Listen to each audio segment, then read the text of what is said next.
समांतर के बंधन में बंधे अनंत अंबानी और राधिका मर्चेंट। जियो वर्ल्ड सेंटर में हुई दोनों की शाही शादी और इस शादी में देश विदेश के वीवीआईपी मेहमानों ने शिरकत की।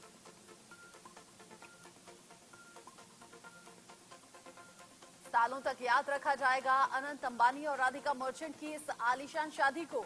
वेडिंग में अंबानी फैमिली का हर मेंबर रॉयल दिखाई दिया। अनंत अंबानी के इस आलीशान शादी समारोह में देश भर से आए राजनेताओं और बिजनेस टाइकून का तांता लगा रहा।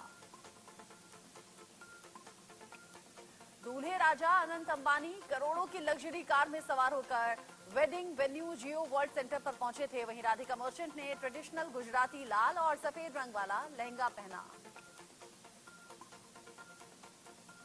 अनंत और राधिका की शादी के बाद आज शनिवार और कल रविवार दोनों दिन रिसेप्शन का आयोजन किया गया है। यहाँ पर आज रिसेप्शन में शुभ आशीर्वाद नाम इससे दिया गया। आज के रिसेप्शन में पीएम मोदी भी पहुंच सकते हैं। वहीं कल रविवार के रिसेप्शन को मंगल उत्सव नाम दिया गया है। दोनों ही रिसेप्शन जियो वर्ल्ड सेंटर पर होंगे, जिसमें देश दुनिया से आए मेहमान शिरकत करेंगे और दूल्हा दुल्हन को आशीर्वाद देंगे। अपने छोटे बेटे अनंत की शादी में मां नीता अंबानी दिखी भावुक। उन्होंने बारातियों के साथ डांस भी किया। अनंत राधिका की शादी में रणबीर के साथ आलिया भट्ट ने शिरकत की। आलिया पिंक सिल्क साड़ी में बेहद ग्लैमरस दिखाई दी। वहीं शेरवानी में रणबीर कमाल के दिख रहे थे। बॉलीवुड अभिनेता सलमान खान अपनी बहन अर्पिता खान के साथ अनंत अंबानी राधिका मर्चेंट की शादी में शामिल हुए। सलमान खान ट्रेडिशनल लुक में नजर आए। अनंत राधिका की शादी में किंग खान पत्नी गौरी के साथ दिखाई दिए। शाहरुख का हरे रंग की शेरवानी में काफी डैशिंग दिख रहे थे।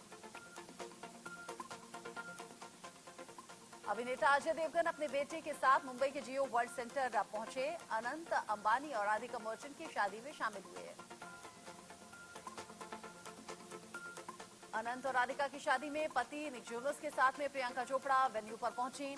इस दौरान अभिनेत्री ने येलो रंग का लहंगा पहना हुआ था। वो साथ ही निक के साथ में थी। निक ने बेबी पिंक कलर की शेरवानी पहनी। अनंत अंबानी राधिका मर्चेंट की शादी में शामिल होने के लिए पहुंचे। देश विदेश के सितारे जमकर डांस करते हुए नजर आए। मिलेनियम सुपरस्टार अमिताभ बच्चन और राज्यसभा सांसद जया बच्चन परिवार के साथ अनंत अंबानी राधिका मर्चेंट की शादी में शामिल होने जियो वर्ल्ड कन्वेंशन सेंटर पहुंचे। इस शाही शादी में शामिल होने अभिनेत्री ऐश्वर्या राय बच्चन अपनी बेटी आराध्या बच्चन के साथ पहुंची।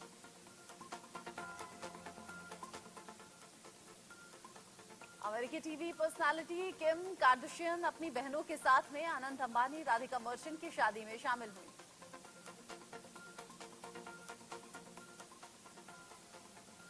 दुनिया की इस सबसे महंगी शादी में शरीक होने अभिनेता आयुष शर्मा अपनी पत्नी अर्पिता खान के साथ पहुंचे। अनंत अंबानी राधिका मर्चेंट की शादी में जियो वर्ल्ड कन्वेंशन सेंटर में महाराष्ट्र के मुख्यमंत्री एकनाथ शिंदे भी पहुंचे। महाराष्ट्र के उप मुख्यमंत्री देवेंद्र फडणवीस परिवार के साथ मुंबई के जियो वर्ल्ड कन्वेंशन सेंटर पहुंचे। इस शाही शादी में शामिल हुए। अडानी ग्रुप के चेयरमैन गौतम अडानी पूरे परिवार के साथ मुंबई के जियो वर्ल्ड कन्वेंशन सेंटर में अनंत अंबानी और राधिका मर्चेंट की शादी में शामिल हुए। अनंत अंबानी राधिका मर्चेंट की शादी में जियो वर्ल्ड कन्वेंशन सेंटर पहुंचे। ब्रिटेन के पूर्व पीएम बोरिस जॉनसन भी अपने पूरे परिवार के साथ में बोरिस जॉनसन शादी में पहुंचे। इस शाही शादी में कांग्रेस नेता और सुप्रीम कोर्ट के वरिष्ठ वकील अभिषेक मनु सिंह भी अपनी पत्नी के साथ पहुंचे। अनंत अंबानी राधिका मर्चेंट की शादी में शामिल हुई पूर्व केंद्रीय मंत्री स्मृति ईरानी। पति जुबिन ईरानी के साथ शाही शादी में शरीक हुई स्मृति।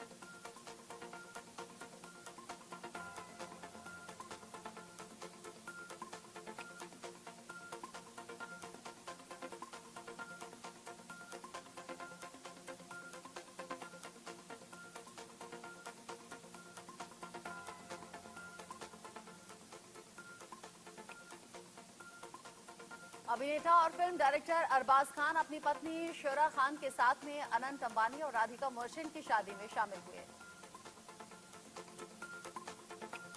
गायक और रैपर मीका सिंह दुनिया की सबसे महंगी शादी में शामिल हुए, महफिल में रंग भी जमाया। अनंत अंबानी और राधिका मर्चेंट की शादी में अपनी बेटी के साथ शामिल हुई गायिका आशा भोसले। प्रधानमंत्री नरेंद्र मोदी आज मुंबई के दौरे पर रहेंगे, जहां वो 29,400 करोड़ रुपए से ज्यादा की विभिन्न परियोजनाओं का शुभारंभ और शिलान्यास करेंगे। प्रधानमंत्री मोदी आज ठाणे बोरीवली ट्विन टनल परियोजना और गोरेगांव मुलुंड लिंक रोड परियोजना में सुरंग कार्य की भी आधारशिला रखेंगे। नवी मुंबई में कल्याण यार्ड रीमॉडलिंग और गति शक्ति मल्टी मॉडल कार्गो टर्मिनल की आधारशिला भी आज रखेंगे पीएम मोदी। प्रधानमंत्री नरेंद्र मोदी आज लोकमान्य तिलक टर्मिनस पर नए प्लेटफॉर्म और छत्रपति शिवाजी महाराज टर्मिनस स्टेशन पर प्लेटफॉर्म 10 और 11 के विस्तार को राष्ट्र को समर्पित करेंगे। पीएम मोदी आज मुंबई में लगभग 5,600 करोड़ रुपए की लागत की मुख्यमंत्री युवा कार्य प्रशिक्षण योजना शुरू करेंगे। इसके अलावा वो इंडियन न्यूज़पेपर सोसाइटी टावर का भी उद्घाटन करेंगे। अब हर साल 25 जून को मनाया जाएगा संविधान हत्या दिवस। गृह मंत्रालय ने जारी किया नोटिफिकेशन। अधिसूचना में लिखा, हर भारतीय के अंदर लोकतंत्र की रक्षा और व्यक्तिगत स्वतंत्रता की अमर ज्योति को जीवित रखने का काम करेंगे। संविधान हत्या दिवस मनाया जाएगा। वहीं समाजवादी पार्टी के मुखिया अखिलेश यादव ने कहा कि हमें हर साल 30 जनवरी को बापू हत्या दिवस और लोकतंत्र हत्या दिवस मनाना चाहिए। 7 राज्यों की 13 विधानसभा सीटों पर 10 जुलाई को हुए उपचुनाव के नतीजे आज घोषित हो रहे हैं। मतगणना सुबह 8 बजे से शुरू हो गई है। आपको बता दें कि पश्चिम बंगाल, हिमाचल प्रदेश, उत्तराखंड, बिहार और मध्य प्रदेश, तमिलनाडु, पंजाब में हुए हैं उपचुनाव। आंध्र प्रदेश के पूर्व मुख्यमंत्री जगन मोहन रेड्डी और 2 आईपीएस अफसरों समेत 5 लोगों के खिलाफ हत्या के प्रयास के मामले में एफआईआर दर्ज। टीडीपी विधायक और पूर्व सांसद को लेकर जानकारी सामने आ रही है। नीति आयोग ने फैसला किया कि वो किसी को विशेष राज्य का दर्जा नहीं देंगे। ऐसे में बिहार के लिए विशेष राज्य की बात करते हैं तो यहां पर जीतन राम मांझी ने कहा कि मेरी समझ से वो उचित नहीं है। केंद्रीय कैबिनेट मंत्री जीतन राम मांझी ने ये बयान दिया है। सीबीआई जल्द ही पेपर लीक का मास्टरमाइंड रॉकी उर्फ राकेश रंजन और दूसरे आरोपियों को आमने सामने बिठाकर पूछताछ करने की तैयारी में है। राजस्थान बीजेपी प्रदेश कार्य समिति की आज होगी अहम बैठक। प्रदेश प्रभारी और केंद्रीय कृषि मंत्री शिवराज सिंह चौहान भी इस बैठक में शामिल होंगे। दिल्ली बर्गर किंग शूटआउट के 3 आरोपियों को हरियाणा पुलिस के सहयोग से दिल्ली क्राइम ब्रांच की टीम ने सोनीपत में ढेर किया। बदमाशों के पास से 5 पिस्टल बरामद। दरभंगा के मुहर्रम के जुलूस में लहराया गया फिलिस्तीन का झंडा। इस्लामिक झंडे के साथ फिलिस्तीन का झंडा लहराते हुए युवक का वीडियो हो रहा वायरल। फिलिस्तीन के समर्थन का युवा यहां पर टी शर्ट भी पहने हुए है। पुलिस का बयान, जांच के बाद दोषी पर कानूनी कार्रवाई होगी।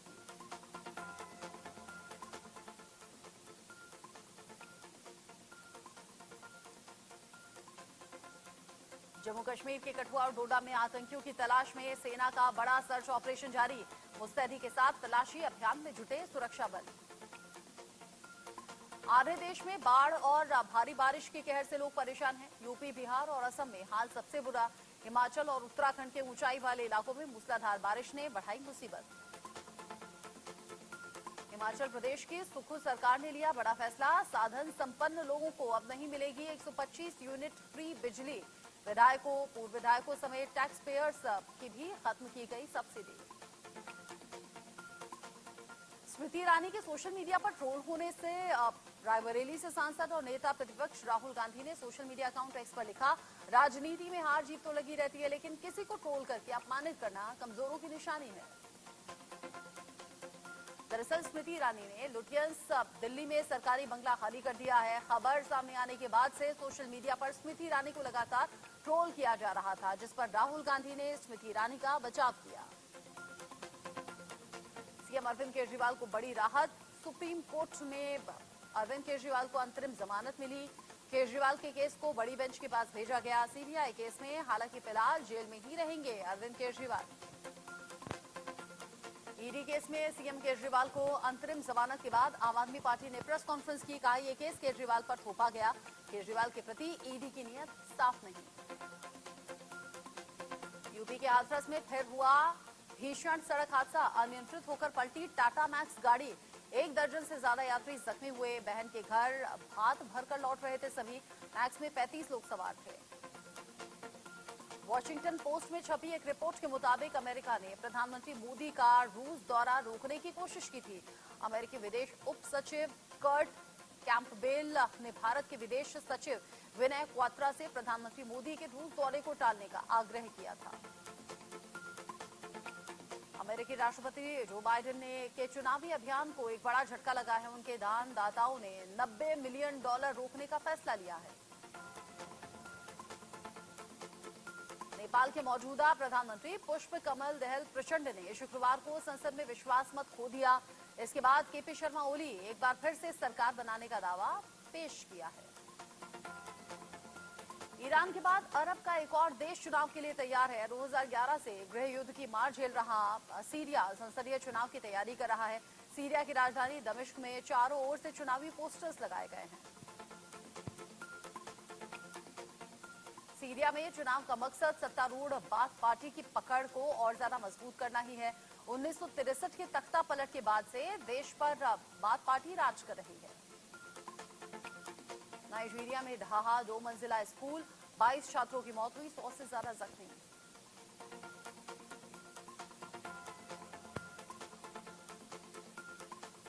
रूस में मॉस्को के करीब एक यात्री जेट हादसे का शिकार हो गया।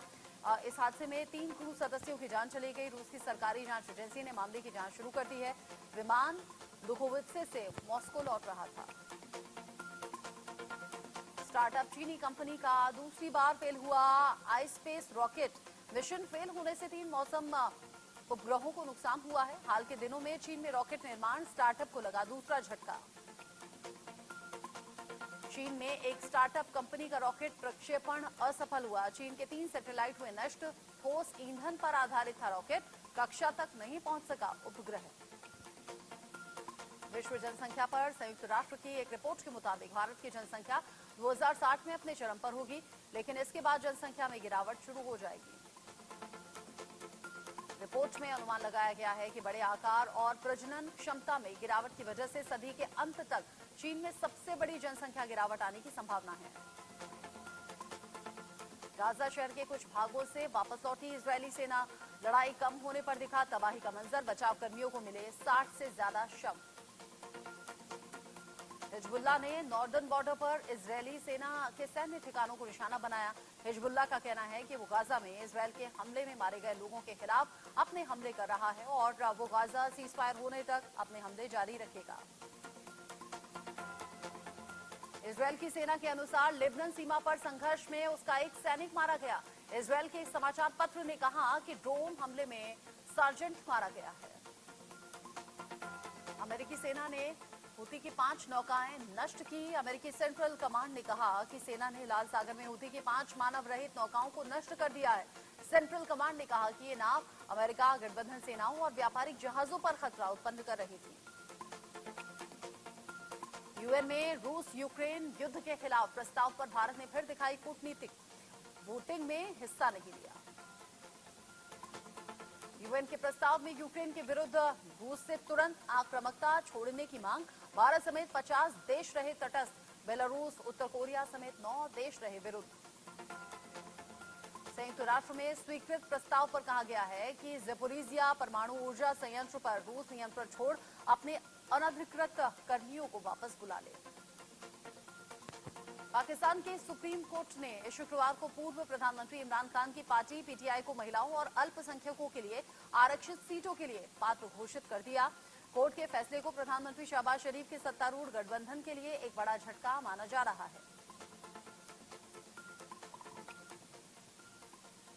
सुप्रीम कोर्ट के फैसले के बाद इमरान की पार्टी संसद में 109 सीटों के साथ सबसे बड़ी पार्टी हो जाएगी। हालांकि प्रधानमंत्री शहबाज शरीफ की सरकार पर खतरा नहीं है।